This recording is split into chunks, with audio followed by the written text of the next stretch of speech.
Hello guys, it's me, Osen nga pala for today's video. So for today's video is magluluto ko ng ginisang repolyo. Yan, for my mother. Kasi kailangan natin siyang dieting for today. Kasi meron siyang laboratory. Kailangan maano ang kanyang healthy. Kuha tayo ng sibuyas for today. Ayan. Sibuyas and bawang. Siyempre. Magigisa tayo ng bawang. Dalawa.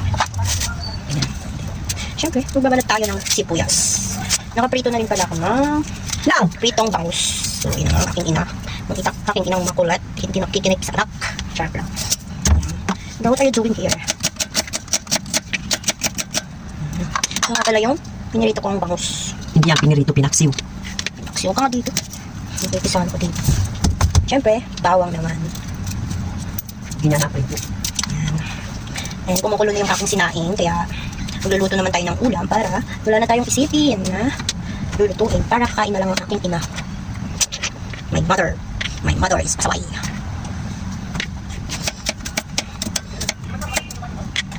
Kaya sa mga bunsong anak dyan, kayo ang mag-aalaga ng mga magulang nyo. Kita mo ko sa aking bagsak. Pero syempre, kasama ko ang aking ate. Yan. So, tapos na tayo naghiwa ng sibuyas and bawang. Okay. Mamaya na. So, ayan na. Magluluto na tayo.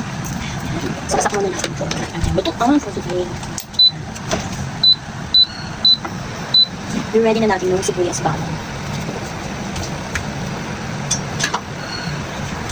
Ito na pala ang sibuyas bawang. And then yung pinilito kong bangus.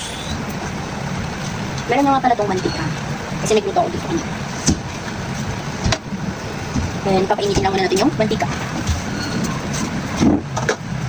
Ready ko na rin yung repolyo na aking iwa.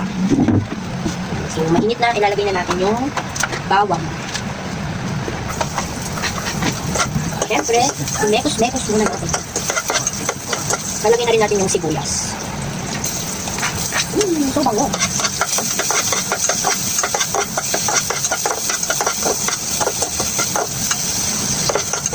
And, yung ating lalaw na isda. Madali lang naman ito.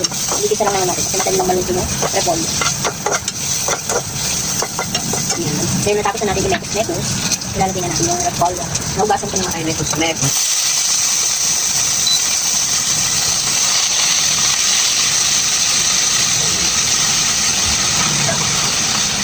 Ilalagay natin ang asin.